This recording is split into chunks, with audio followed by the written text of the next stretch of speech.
ask I you a think it last was question. 3 hot potatoes at least. Really? Oh, I counted two. Maybe it was two hot and one lukewarm potato.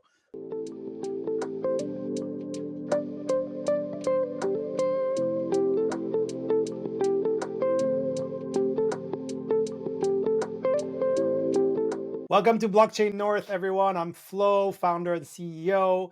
Today I'm speaking with Marie-Chantal Leduc, or Marie-Chantal Leduc in English. She's the executive director at Block Zero Advisors. I'll let you tell you in a second what that is all about. Before we begin, if you like our interviews, if you want to support our mission to inform, educate, and inspire Canadians about blockchain and give Canada a voice, very important, please share this video, give it a like, comment whether you like it or not.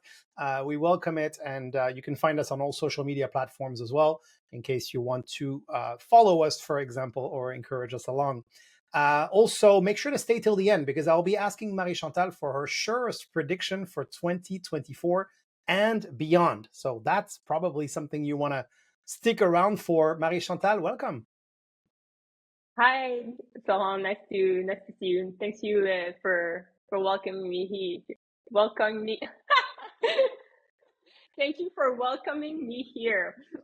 No problem. Well, look, I made a bad joke about the accent, and there you go. That we got that out of the way. Now we can get into the meat of this interview. Exactly. We are human beings, by the way. In case people had any doubts that we somehow are some kind of AI avatars, now we're real flesh and bone. So, Exactly. look, welcome again. I'm not perfectly bilingual.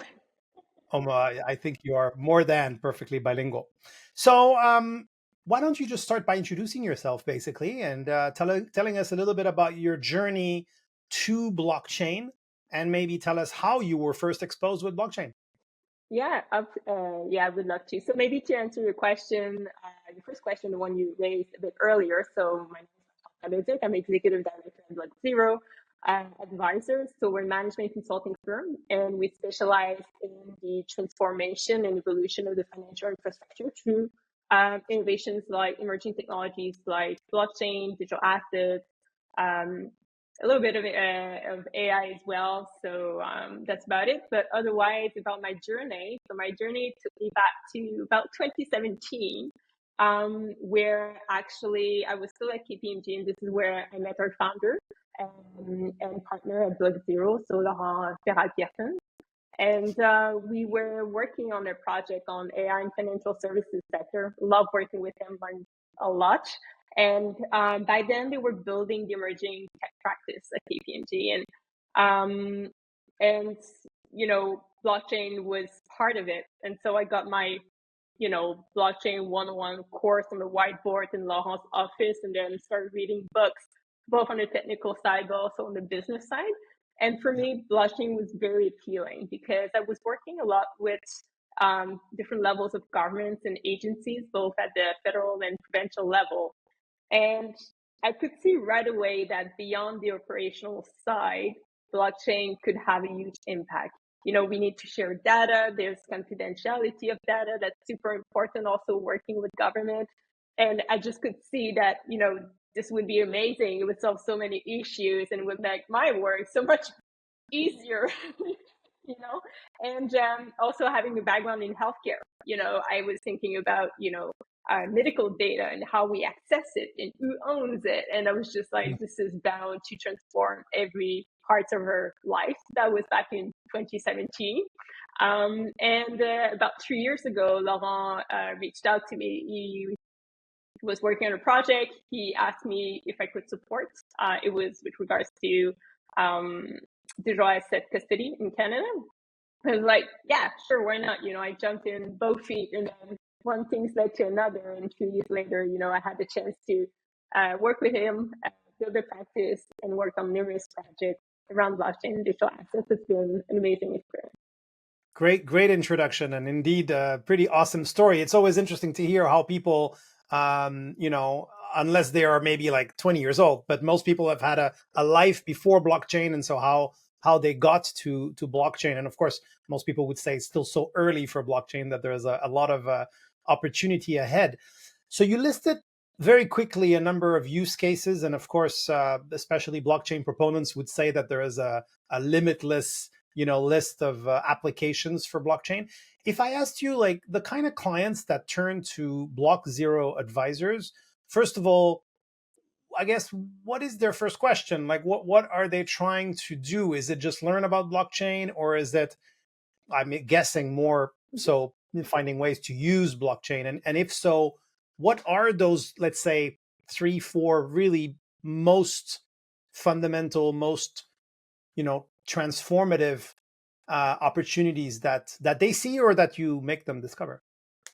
So I think it's important to outline here that we have two broad categories of clients. So yes, Okay. we do have, I guess, traditional, maybe non-Web3, non-blockchain type of companies, which are Yeah, looking into blockchain, but we also service the sector itself, what I call the infrastructure builders.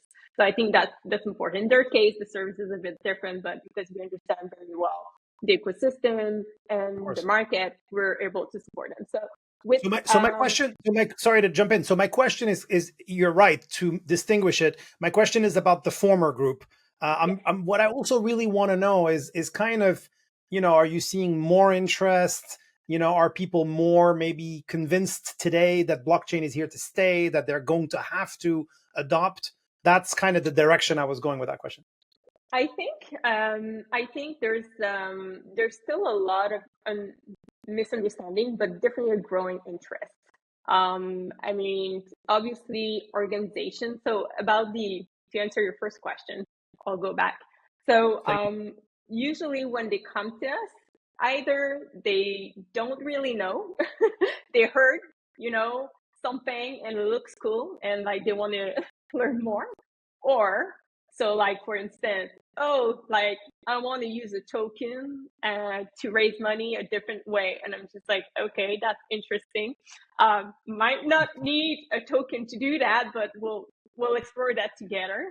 But otherwise, we'll have people that have heard about the technologies, but don't necessarily know which use case is most relevant for them. Tokenization obviously has gained a lot of attention over the past year, and rightly so. So obviously this is something that's of interest, but it can be very varied because our clients are varied. So we do work with central banks as well, our governments that are trying to understand a bit more the innovations, what are the risks, what are the relevant use cases that should be tackled, and that's really client specific. I think part of your question, if I can go there, is about how do we approach it.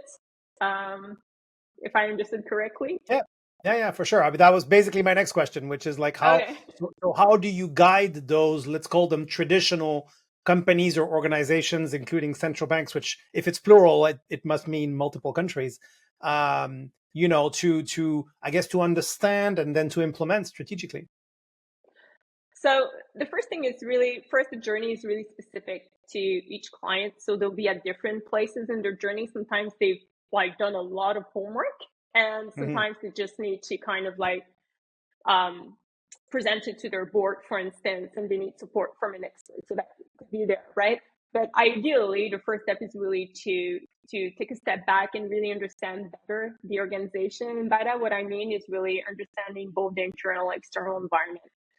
We build that framework because there's really a strategic part around blockchain that needs to be investigated in the context of that specific organization. So there can be, obviously interest in terms of cost reduction, better improvement in terms of operations. There can be also advantages in terms of creating value for the organization or their clients, but capturing value, right? And all of those elements are relevant, particularly in the context, the economic context in which we face, obviously. But really tying it to their organization. So what's their strategy? What are their current capabilities and capacities? What's the architecture, the technological architecture they have in place, right? But also on the external, right? The regulations, the laws, different sectors, different industries have different things to comply with. Also the macro trends around their customers, or maybe just even the culture in which they are. It seems a bit trivial when we talk about it, but this is a crucial step to get by, to then identify what are the relevant use cases, but also the path that should be taken moving forward. So we talk about central bank digital currencies. So essentially, your dollar CAD is a digital form of it, but it uses distributed ledger technologies. It doesn't have to be blockchain, right? Blockchain is one type of digital of DLT, so distributed ledger technology. So the reasons and the rationales and the context for central bank CADs in South America, Central America, versus Canada, the European Union, or even the US is quite different, right? So the financial ecosystem is different. The culture towards money is going to be different. There's so many factors in play. Really understanding all of those aspects is really important. So we'll talk about Bitcoin as well in a moment, and mining more specifically, as I understand you guys are specialists there too. But two follow-up questions. So one is, I feel like there's a clash within the, let's call it the crypto or the blockchain industry, between the hardline Bitcoiners, who are typically fiercely opposed to CBDCs, and the more open, let's say, inclusive, even though I don't mean to discredit the Bitcoiners that they're not inclusive, but at least ideologically, who are interested in other applications like CBDCs. I mean, I guess to put it simply, where do you stand on that? Like, CBDCs sound like a logical thing, that our currencies would become digital with all sorts of benefits coming with that. But, one could also argue that the Bitcoiners' point about, sort of control state, like China and things like that. And even in Canada, there again, Bitcoiners would criticize things that have happened here at home. How do you strike a balance? This is a hot potato. Offline I talked about, economists being as bad at predicting the future as weather people, forecasters. So I don't pretend to forecast what's going to happen. One thing I understand though is that people are averse to risk, quite and simple. That's basic financial and economic concept. And so for it to be a transition, there needs to be trust, and that trust needs to be built. Now, the environment in Canada is quite different than the environment in many countries globally, and different people will trust major organizations differently. We're also multiple generations. Now, I get to work with the builders as well as traditional institutional clients, the incumbents. Right? The incumbents, and I perfectly understand where they come from. Now, there might be disadvantages to the current financial ecosystem, and the role of the central bank is probably not understood well by different players, but it is a relatively sound infrastructure that we have, and that allows us to have trust in our organizations, generally speaking. Now, we can have different disagreements around, whether this is the way it should be, but I do believe that disintermediation and decentralization is the future. Okay. That I totally agree. Does it mean that it's without a central bank? Yep. That's different. That's a different. Okay. It doesn't mean that you don't have decentralization and disintermediation, because if you have a central bank and a fiduciary money that's backed by the central bank, understanding the role of the central bank is very different than what is being proposed with something that's entirely 100% decentralized. Right. So to be fair, we are in the very early innings of a transition, digital transformation, and perhaps decentralization transformation. So, I mean, yeah, like you said, it's very hard to predict the future, and all of this will be a process. So, the longer it takes, I guess, the harder it is to predict. and if you ask me, if I live in Venezuela, would I rather put my money into Bitcoin than in the local money? Yeah, definitly. If I need to transmit money, depending on where I am, I would probably use Bitcoin or or stable coin or other digital assets to do that transfer of wealth. To be fair, anything but the local currency, basically, and that would apply to many other countries, right? It depends what you're trying to achieve and where you're located. that's where I Yeah. stand as of today. Yeah.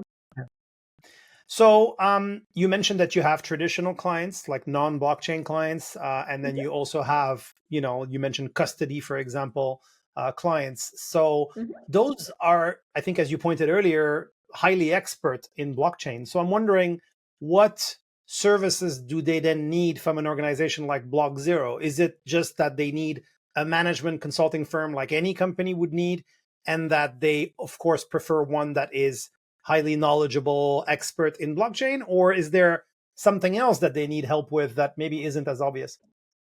Yeah, absolutely.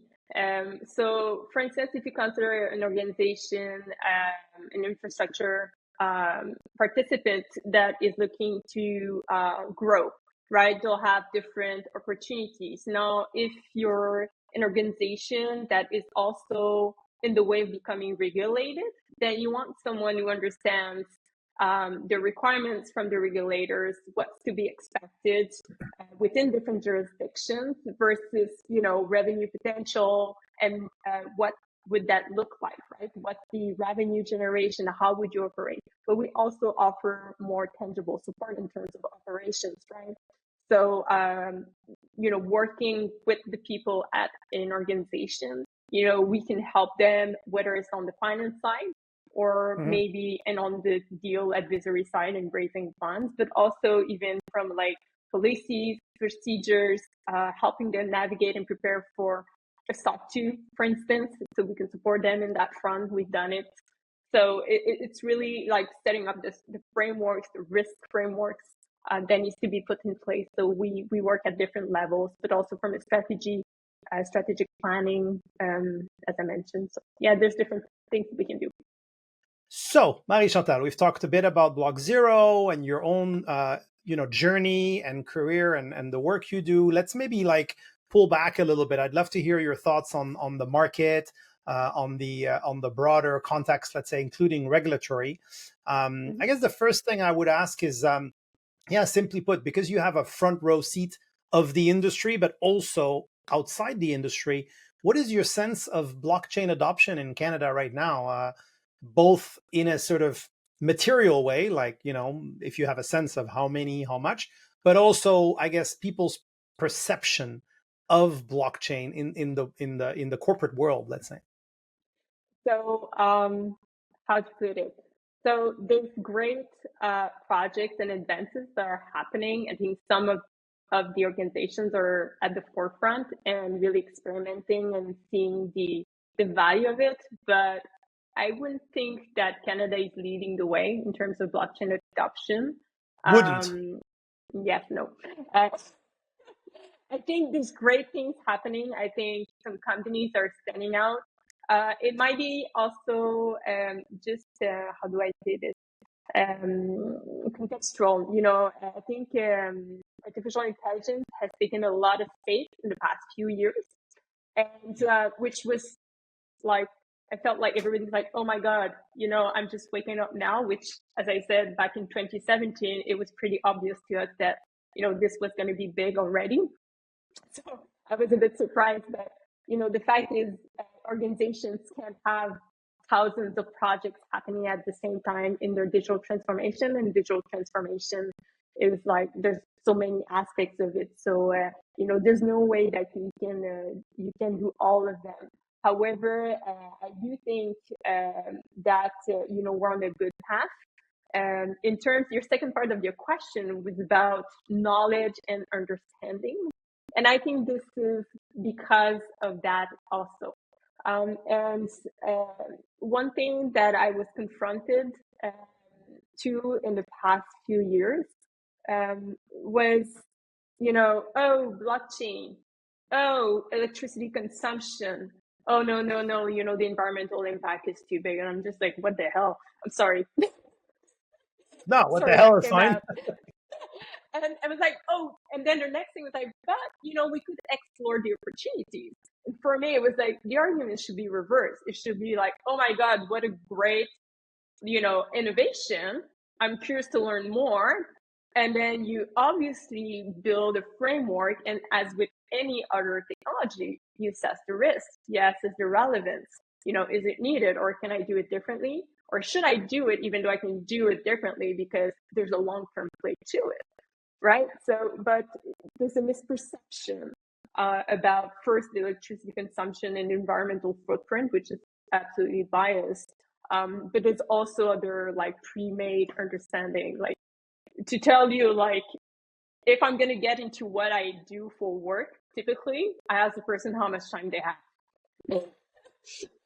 Yeah. Because I want to be able to clearly make my point and cut, like go through those misconceptions around what blockchain is. So I want to double click, as they say nowadays, on that sustainability question, because it's pretty clear that I would say the majority of the world still believes that things like Bitcoin mining in particular, and more broadly crypto, is bad for the environment. I think it's probably built on a conception that we don't need new money or new financial technology, or all these kinds of preconceptions. So why would we spend so much energy for something that we don't need, or that we already have, which is a financial system.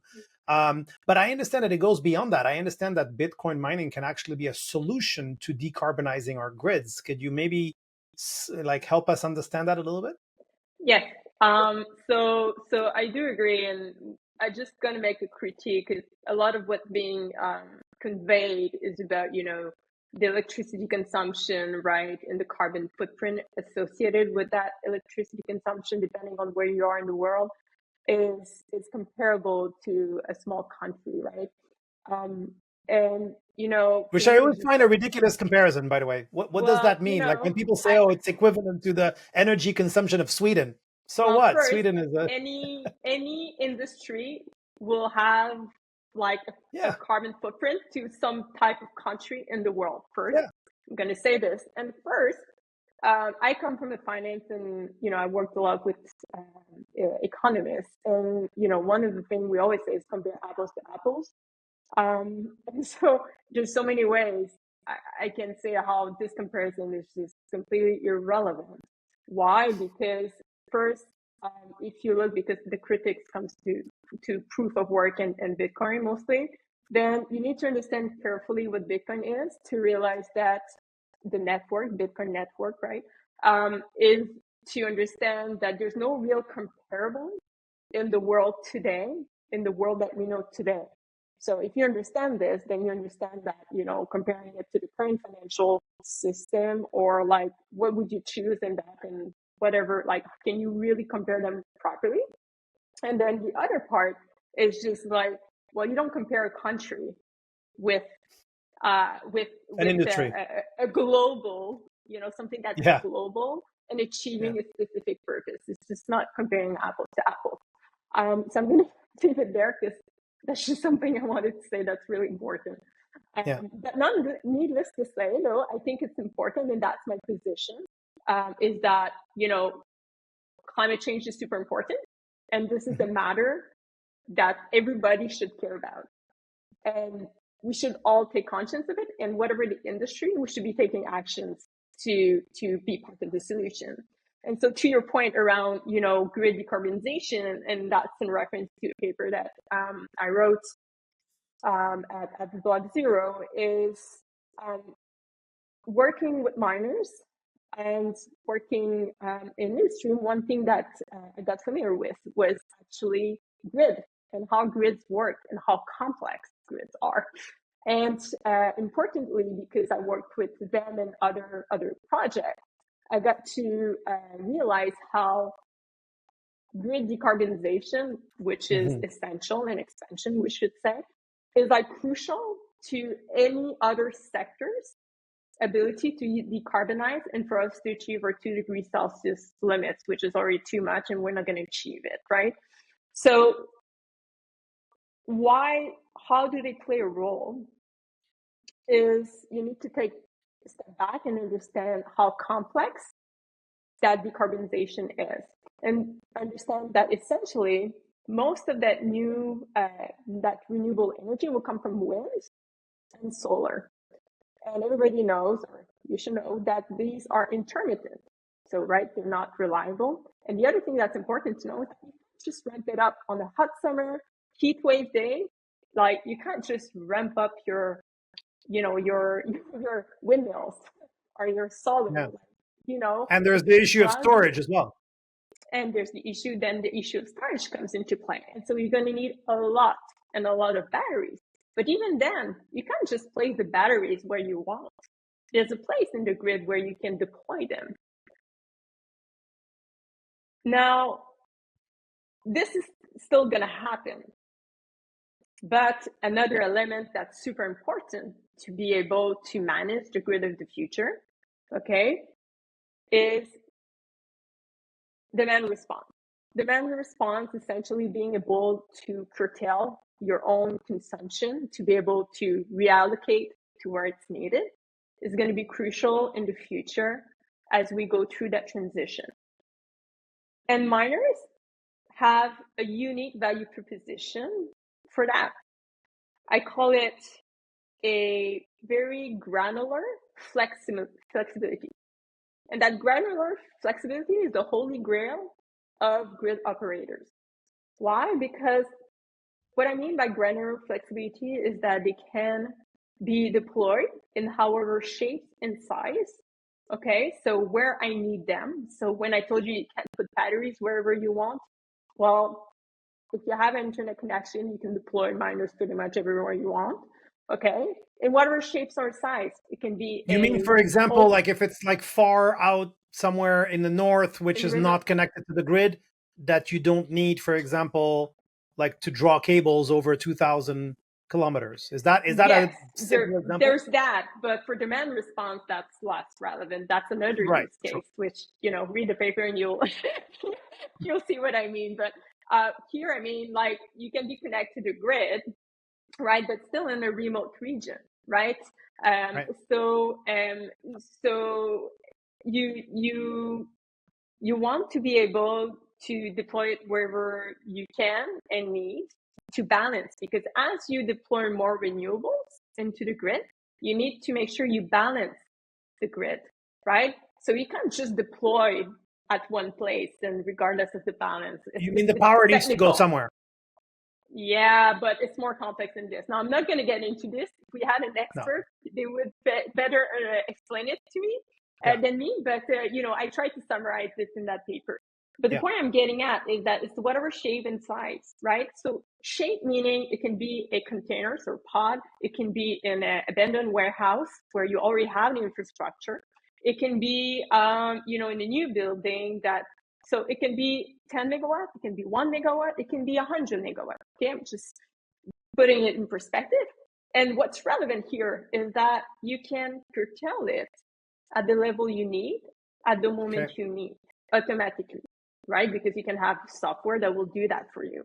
So you can shut down 1 miner, 100 miners, 1,000 miners, right? And you can do it almost instantaneously. Better yet, you can have the operator have the control of that curtailment, right? So imagine, I've worked in mining and metals, so there's no aluminum smelter or whatever that can do that. There's no data center that's like cloud computing or even AI that would do that. But miners are willing to do that. And that's going to be crucial for that decarbonization and expansion of the grid in the future, right? Because we're going to need to finally manage that. Now, there's other use case, but I don't think we have the time. I think I could talk for hours about this because it's really a subject that passionates me.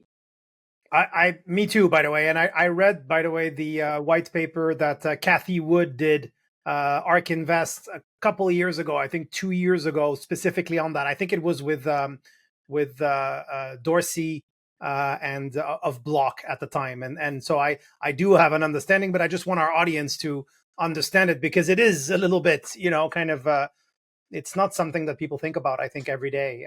And granular flexibility, that's a great expression.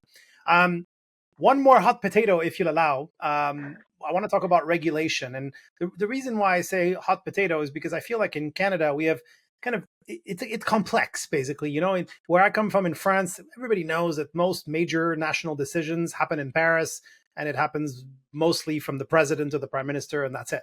But here in Canada, it's a little bit different, right? Because we have the federal and the provincial, and we have, very big, I would say, industrial differences between Quebec and Ontario and Manitoba and Alberta and BC. I mean, everyone has their own interest, and so it can become very political as well. Yes. So here's the question. Um, you said earlier that basically we're not very competitive, unfortunately, and I suspect that a lot of it comes from policy and probably in good part at the federal level. But also in places like Quebec, let's say, for example, where you're based and I'm too, it's very different than Alberta, for example. So in Quebec, from what I understand, initially, Bitcoin mining was very welcome. We have all this hydropower and data centers, and it's a perfect alignment. And a couple of years later, it feels like the government backpedaled, and now maybe it doesn't have a good, image, and so we shouldn't, allow it. Versus Alberta, where companies are now moving from Toronto to Alberta because of more favorable policies, and perhaps the Alberta Securities Commission is more favorable too. So, for anyone looking at it either at the national level or from outside of Canada, like, Mm-hmm. you know, yeah, I guess we're not competitive. Well, what can we do about that as an industry? So, from an industry or regulatory perspective, is the question. I want you to clarify because um, my answer is going to be different. Because from an industry, I mean, obviously there's actions you can take, but you need to follow the rules and regulations. But So so you need to maybe advocate clarify with more, the I guess. question. Well, for me, the question is, look, we are Blockchain North, so blockchain is in our name. We believe in blockchain, just like you do. We want to, blockchain to succeed. We want Canada to not just be a part, but be a leader. It doesn't have to be the leader, but a lot of things come from Canada in the blockchain space. So it's a shame if, and I've seen other industries, clean tech and AI and others where we've lost our leadership. So how Yes. can we, as a country, and of course as an industry, Mm-hmm. fix this challenge that I described? If you agree that that's a challenge, by the way, in Canada. It is a challenge.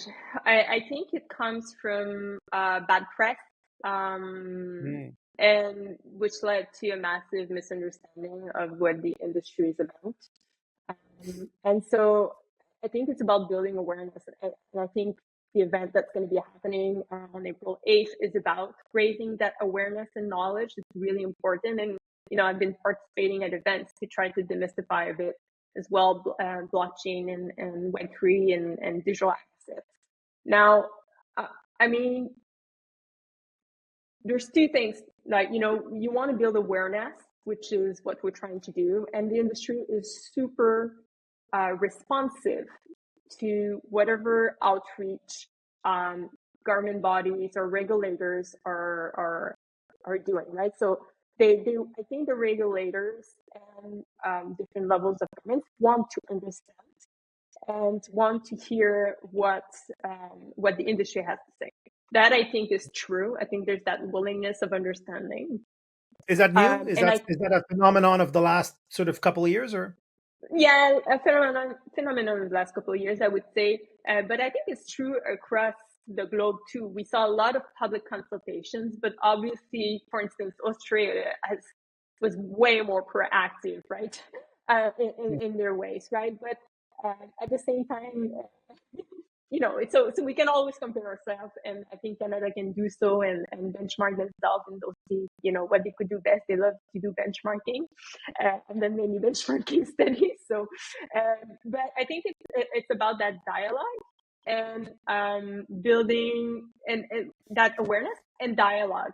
And the dialogue, what I mean is it has to be a bi-directional dialogue, because I do think that you can listen, but are you engaging in the two-way discussion when you can have a really open discussion without feeling like, oh, I'm representing the government, therefore, like, I can be on the receiving end, but I can't interact. I think that's going to be very hard moving forward if there's no bi-directional communications to be able to fully understand.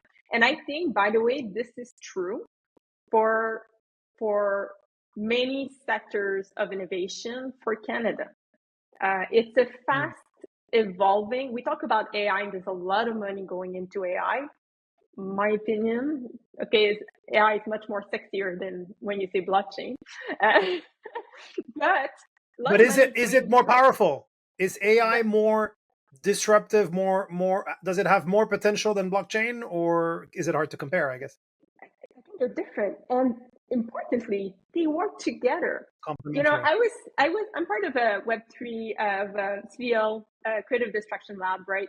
I'm a Hmm. mentor there, and we get to interact with many other mentors and part of the blockchain Web3 co-op. And someone said recently, you know, and it was around AI, but you know, Web3 plus AI equals CRM 2.0. Okay, Mm. so and it's important that when you're looking into AI, you're not looking at it in a silo. You should be looking at AI plus IoT, AI plus blockchain, because they are many digital technologies. There are many technologies that are enabling digital transformation of the future. You can't just look at one and disregard the others. But the point Yeah. I'm getting at is that it's a very fast and complex evolving space, and the pace at which it's evolving is increasing, and there's Mm. no way you can ramp up rapidly enough and remain relevant if you don't develop your own capabilities, and if you don't have that, you know, bidirectional uh, Mm. dialogue with the industry. But the bidirectionality is also important for the industry to understand what's important to the government of Canada to be able to, you know, oh, you know, I didn't see that angle, because for sure there's an angle we didn't think of, right? Yeah. We can say we're perfect. So I think it's important to understand this is what's important and then work together. Because Yeah. when you Yeah. look at what's happening elsewhere, what you see is that the models are quite different, and governments are exploring with technology providers the technology, right? If you think about the gold token, one of the first gold token that is very well constructed is actually in Australia. It's a mine that's owned by the government of Australia, right? So, you know, for me, this is what Canada needs to do differently. It needs to be more proactive, and you know, having the place and the room for the industry to propose those projects as well, right?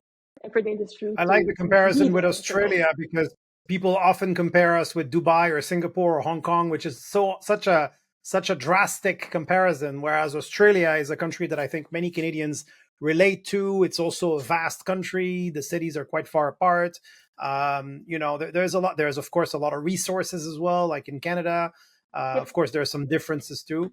But that was a worthwhile example. And what I hope is that as more and more consumers, you know, everyday people, including those who work in government or in other industries, you know, start buying Bitcoin, start buying, you know, other tokens and transacting and, you know, using the all the applications over time, that, you know, they will vote with their feet. I think you say, you know, they will basically, you know, that should change the maybe the stance of governments federally or provincially. Thank you, by the way, for answering that second hot potato. We're done almost. I just want to ask I you a think there last was question, which three is hot potatoes at least. really, oh, I counted two. Maybe it was two hot and one lukewarm potato.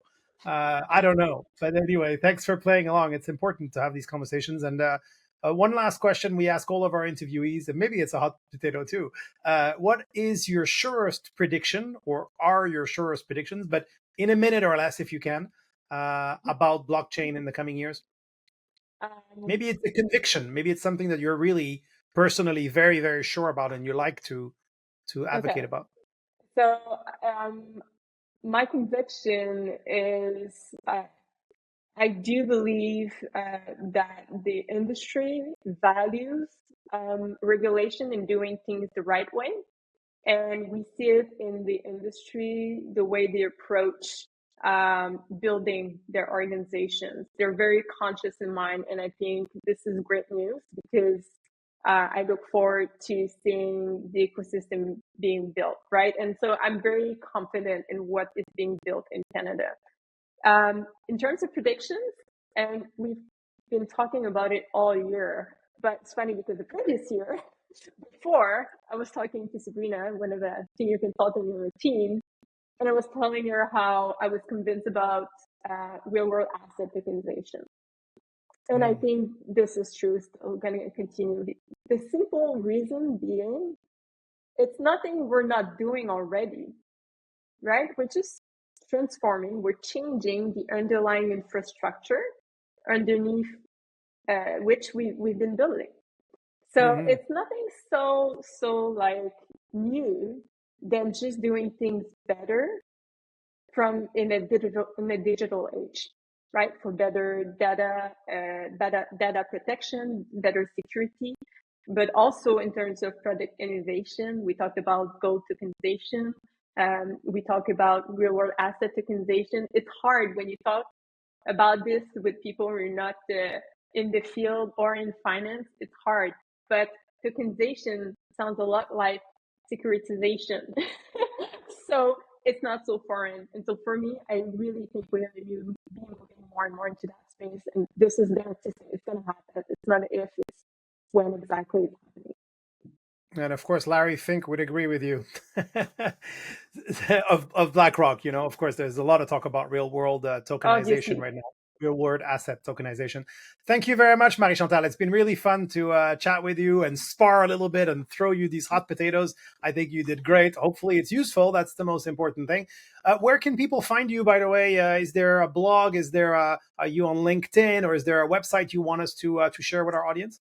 Well, LinkedIn, obviously. So Marie-Chantal Leduc, I think there's only a few of me. But otherwise, we did publish a number of things on Block Zero Advisors. So if you go on the website, you should find our publications there as well. And We'll the link one we them were there. referring to a bit earlier, but there's more as well if you want to keep informed. We'll link those in the description and perhaps on screen as well. Thank you very much. Thank you as well to everyone for following along. Really appreciate it, especially if you made it till the end. That's always nice and a good sign. As usual, please give us a like, share your comments, questions for me, or especially for Marie-Chantal. Of course, I'm sure she'll be happy to respond. Go and check out her LinkedIn. Check out the Block Zero Advisors website. We'll link it, as I said. Thanks again very much. And we'll see you again, Marie-Chantal. It was a pleasure. À bientôt. À bientôt. Thank you. Bye now.